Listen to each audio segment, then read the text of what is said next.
જય શ્રી કૃષ્ણ. રાધે રાધે.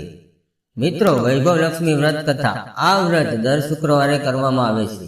શુક્રવારે નાહી ધોઈ જય માં લક્ષ્મીના જપ જપવા, સાંજે દીવાબત્તી કરી પાટલો ઢાળી પૂર્વ દિશામાં મુખ રાખીને બેસવું. પાટલા ઉપર લાલ કપડાનો ટુકડો પાથરીને તેના ઉપર ચોખાની ઢગલી કરવી. તે ઢગલી ઉપર ત્રાંબાનો લોટો મૂકવો. લોટા ઉપર એક વાટકીમાં સોનાની કે ચાંદીનો દાગીનો અથવા રોકડ રૂપિયા મૂકવા. વ્રત કરનારે શ્રી યંત્રના દર્શન કરવા અને લક્ષ્મી સ્વરનો પાઠ કરવો અને વૈભવ લક્ષ્મીની વ્રત કથા વાંચવી અથવા સાંભળવી. તો આજે આ વિડીયોમાં આપણે વૈભવ લક્ષ્મી વ્રત કથા સાંભળીશું.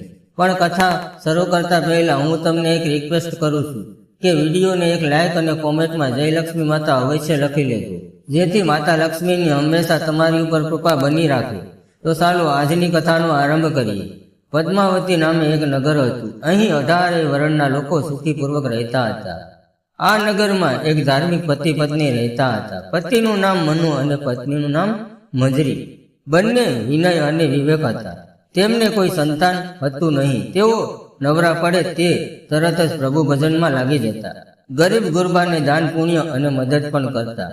આખા નગરમાં આ બંને પતિ પત્નીના ખૂબ જ વખાણ થતા. તેઓ પોતાની જિંદગીના દિવસો આનંદમાં પસાર કરતા હતા. પણ કહેવાય છે ને કે ઘણીવાર ભગવાનને પણ મનુષ્યને સુખની ઈચ્છા આવતી હોય છે. ભગવાન ઈશ્વરને કોણ પાર પાડી શક્યું છે? એ તો જ્યારે માનવીને આપે છે ત્યારે સફર ફાડીને આપે છે અને લઈ લે છે ત્યારે કાનની વાળે સુધી પણ લઈ લેતા હોય છે. સમય જતા આ પતિ પત્નીના જીવનમાં વળાંક આવ્યો. મંજરીના આગલા જન્મમાં કંઈક ખરાબ કરવાને કારણે તે પોતાની પડોશનની સોબતમાં ફસાઈ ગઈ. એની પડોશન અવળા ધંધા કરતી હતી. સાથે સાથે તેણે પણ મંજરીને પણ આ ધંધામાં ફસાવી દીધી. બીજી બાજુ મંજરીનો પતિ મનુ પણ દારૂડિયાની સોબતે ચડી ગયો.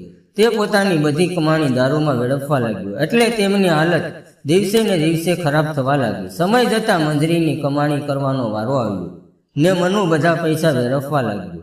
તેમને ખાવા પીવા માટે દાગીના ધીરે ધીરે વેચતો ગયો. જે ઘરમાં રાત દિવસ સતત ભગવાનનું નામ લેવાતું અને દાન પુણ્ય થતું તે ઘર આજે દરિદ્રતા અને ભૂખ મરાદની પરિસ્થિતિમાં સપડાઈ ગયું.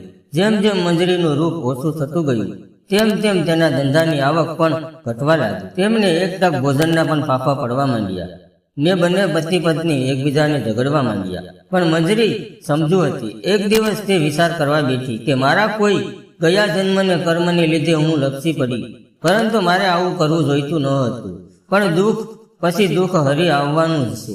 એટલે મારે ભગવાન ઉપર શ્રદ્ધા રાખીને પ્રભુના ભક્તિમાં દિલ જોડવું જોઈએ.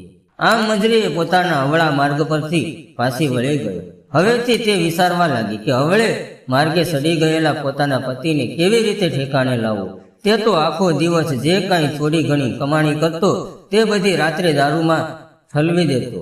હવે રોજ રાત્રે મંજરી શ્રી ભગવાનનું નામ લઈને સૂતી અને લક્ષ્મી દેવીની 5 માળાઓ પણ કરતી. એક દિવસ તે 5 માળાઓ કરીને લક્ષ્મી દેવીનું નામ લઈને સૂતી કે અડધી રાતે તેને સપનું આવ્યું. સપનામાં તેમની પાસે સાક્ષાત લક્ષ્મીજી પધાર્યા. લક્ષ્મીજીએ એક ડોશીનું રૂપ લઈને આવ્યા હતા, છતાં તેમના મોઢા ઉપર તેજ છલકાઈ રહ્યું હતું. મંજરીએ સપનામાં જ બોલી કે માજી, તમે કોણ છો? આપને ઓળખાણ પડતી નથી. ત્યારે માજીએ કહ્યું, અરે મંજરી, તું મને શું ભૂલી ગઈ? ફરી મંજરીએ કહ્યું, માજી, મને કંઈ યાદ આવતું નથી. ત્યારે માજીએ કહ્યું, અરે મંજરી બેટા, તું પહેલા દર શુક્રવારે લક્ષ્મીજીના મંદિરે દર્શન કરવા આવતી. ત્યાં આપણે બધા સાથે મળીને લક્ષ્મીજીના ભજનો ગાતા હતા કે નહીં? તું માતાજીના કેવા સરસ ભજનો વગાડતી હતી. હું પણ દરરોજ મંદિરે આવતી હતી. જ્યારે મંજરી કહે છે, માજી, મને તો યાદ આવતું નથી કે મેં તમને ત્યાં જોયા હોય. ત્યારે માજીએ કહ્યું, પણ બેટા, તું હમણાં ક્યાં મંદિરે આવે છે? તું બધું ભૂલી ગઈ છે. ત્યારે મંજરીએ કહ્યું, હા માજી, મારી સ્થિતિ એવી ખરાબ થઈ ગઈ છે કે હું મંદિરે આવવાનું પણ ભૂલી ગઈ છું. ત્યારે માતાજીએ કહ્યું, બેટા, સંસારમાં દુઃખ સુખ તો ચાલ્યા કરે, તેમાં મંદિરને ભૂલાય નહીં. આમ કહી માતાજીએ મંજરીના વાળમાં હાથ ફેરવવા માંડ્યા. મંજરીએ તેમની આગળ ધ્રુસતી ધ્રુસતી રડવા લાગી. માતાજીએ તેને આશ્વાસનતા આપતા કહ્યું, બેટી, તું ગભરાઈશ નહીં. હું પોતે જ લક્ષ્મી દેવી છું અને રૂપ બદલીને તારી ખબર કાઢવા આવી છું. તું મારું એક વ્રત કર, તેનાથી બધું સારું થઈ જશે. ત્યારે મંજરીએ કહ્યું, માં, હું કેવું વ્રત કરું? ત્યારે માતાજીએ કહ્યું, બેટા તું લક્ષ્મીજીનું વ્રત કરે તો બધા સારાવાના થઈ જશે. આ વ્રતને વૈભવ લક્ષ્મીનું વ્રત કહે છે. આ વ્રત કરનારને તમામ મનોકામનાઓ પૂર્ણ થાય છે, સુખ સંપત્તિ પાછી મળે છે. ત્યારે મંજરીએ કહ્યું, પણ માં, આ વ્રત કેવી રીતે કરવું તે તો જણાવો. ત્યારે માતાજીએ કહ્યું, બેટા આ વ્રત દર શુક્રવારે કરવામાં આવે છે. શુક્રવારે સવારે નાહી ધોયેલા કપડાં પહેરી આખો દિવસ જય માં લક્ષ્મી અથવા ઓમ શ્રી લક્ષ્મી દેવીનો મંત્ર જપ કરો. તે દિવસે કોઈની નિંદા કરવી નહીં. આખો દિવસ સત્કાર્ય કરવું. આ વ્રતમાં ઉપવાસ કરવાની કોઈ જરૂર નથી. સાંજે દીવાબત્તી કરી હાથ પગ ધોઈ એક પાટલો કે બાજો ઢાળી પૂર્વ દિશા સામે મોં રાખીને બેસવું. પાટલા ઉપર લાલ કપડાનો ટુકડો પાથરવો. તેની ઉપર ચોખાની નાની ઢગલી કરી ઢગલી ઉપર ચોખ્ખું પાણી ભરેલો તાંબાનો લોટો મૂકવો. લોટા ઉપર એક વાટકી મૂકી તેમાં સોનાની કે ચાંદીનો દાગીનો મૂકવો. દાગીનો ન હોય તો રોકડા રૂપિયા પણ ચાલે. પછી એની આગળ ઘીનો દીવો પ્રગટાવો, અગરબત્તી કરવી. ત્યારબાદ આ વ્રત કરનારની શ્રી યંત્રના દર્શન કરવાને પછી શ્રી લક્ષ્મી સ્વરનો પાઠ કરવો. આ સ્વરનો પાઠ પણ તને કહી દઉં છું, તું ધ્યાનથી સાંભળ. લાલ કમળમાં રહેનારી, શોભા આપનારી, પ્રસન્ન તેજ કિરણો ધરાવનારી, સંપૂર્ણપણે લાલ છે એવી રુધિરની વસ્ત્રો ધારણ કરનારી શ્રી વિષ્ણુ ભગવાનની પ્રિય એવી લક્ષ્મી મનને આનંદ આપે છે. પોતે વિષ્ણુ ભગવાનની પત્ની છે. પદમાંથી જન્મેલી અતિશય પૂજનીય છે એવા હે લક્ષ્મી દેવી, મારું રક્ષણ કરો. આ સ્વરનો પાઠ કરી ત્યારબાદ વાટકીમાં જે દાગીના કે રૂપિયા હોય તેને હળદર, કંકુ, ચોખા ચડાવીને તેની પૂજા કરવી. ત્યાર પછી લાલ રંગનું ફૂલ ચડાવવું. સાંજે કોઈ પણ ગળી વસ્તુ બનાવી પ્રસાદમાં ધરાવી. જો કોઈ વસ્તુ ન બનાવી હોય તો ગોળ અથવા સાકર પણ ચાલે. પછી આરતી ઉતારી 11 વાર સાસા દિલથી જય માં લક્ષ્મી એમ બોલવું. ત્યારબાદ પ્રસાદ વહેંચવો. પછી વાટકીમાંથી દાગીનો કે રૂપિયા લઈ લેવો અને લોટામાંનું પાણી તુલસી ક્યારાને રેડી દેવો. ચોખાની ઢગલીના ચોખા પક્ષીઓને સણમાં નાખી દેવા. આમ આ વ્રત વિધિપૂર્વક અને શ્રદ્ધાથી કરવામાં આવે તો તેનું ફળ અવશ્ય મળે છે. આપણા ઘરમાં લક્ષ્મીનો વાસ કાયમ માટે થાય છે અને આર્થિક અડચણોમાંથી માર્ગ પણ નીકળી આવે છે. આ વ્રત 11 કે 21 શુક્રવાર પૂરા કરીને ઉજવવું. છેલ્લા શુક્રવારે આ બધી વિધિ ઉપરાંત નાળિયેર વધેરવું, ખીરનો પ્રસાદ ધરાવવો અને 7 કુંવારિકા કે સૌભાગ્યવતી બહેનોને કંકુનો ચાંદલો કરી શ્રી વૈભવ લક્ષ્મી વ્રતની ચોપડી ભેટમાં આપવી.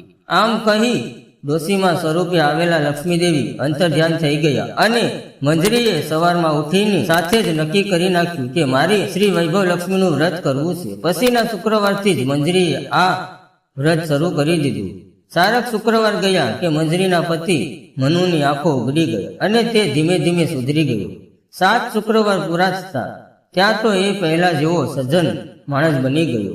11 શુક્રવાર પછી મંજરીએ વ્રતનું ઉજવણું કર્યું. ત્યાં તો મંજરી પહેલા જેવી સુખી થઈ અને પતિ પત્ની એક સાથે સુખીથી જીવન જીવવા લાગ્યા.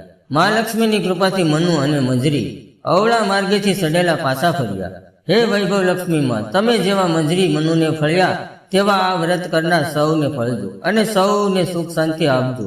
અને અમારા આ વિડીયોને લાઈક કરનાર, કોમેન્ટમાં જય લક્ષ્મી માતા લખનાર સૌની દશા સુધારજો અને સૌને આશીર્વાદ પ્રદાન કરજો.